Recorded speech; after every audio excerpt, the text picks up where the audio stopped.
बाहेरून आल्यावर आपल्याला काहीतरी थंड खावंसं वाटतं, नाहीतर काहीतरी ज्यूस प्यावंसं वाटतं. चला तर मग गरमीमध्ये आपण वॉटरमेलन ज्यूस बनवूया. आता आपण ह्याला कट करून घेऊया. हे बघू शकता तुम्ही.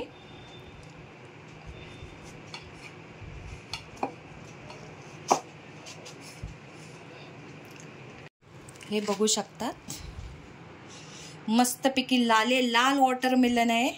आता आपण ह्याला छोट्या छोट्या पीस मध्ये कट करून आता आपण ह्याला कट करून घेऊया. हे पाहू शकता.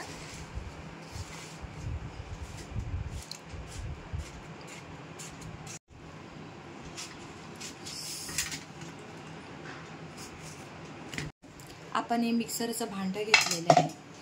आता हे सगळे वॉटरमेलन आपण ह्याच्यामध्ये टाकूयात आणि याचं ज्यूस बनवून घेऊयात. आपण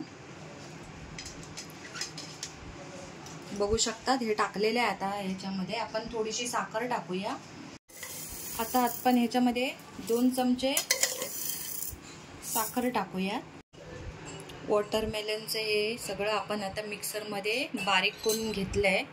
आता आपण हे गाळून घेऊया.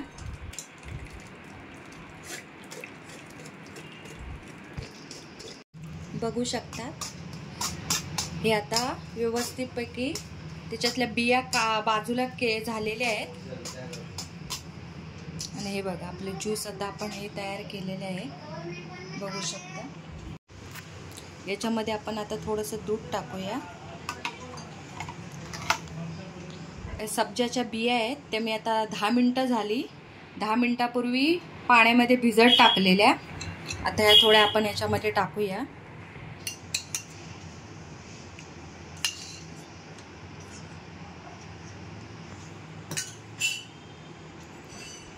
रूअफजे आहे ते 2 चमचे टाकूया आपण याच्यामध्ये.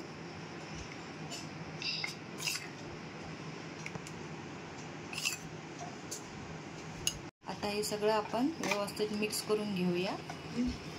आता हे बघा आपण रूअफजा थोडंसं या ग्लासमध्ये लावून घेऊया गार्निशिंगला.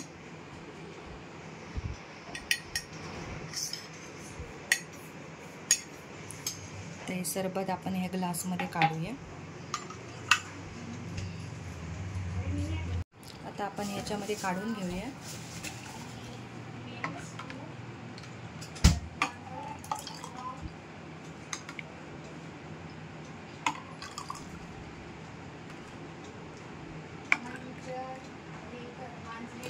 याच्यामध्ये आता आपण 2 बर्फाचे तुकडे टाकूया. हे पाहू शकता. तर थोडंसं परत सब्जाच्या बिया टाकूयात. रूअफजा टाकूयात.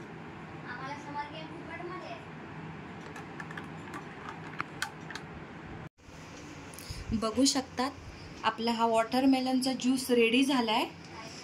त्याच्यामध्ये आपण वॉटरमेलन, बर्फाचे 2 क्यूब टाकलेत, सब्जा टाकलाय आणि थोडंसं दूध टाकलंय आणि आपलं होममेड थंडगार वॉटरमेलन ज्यूस रेडी आहे.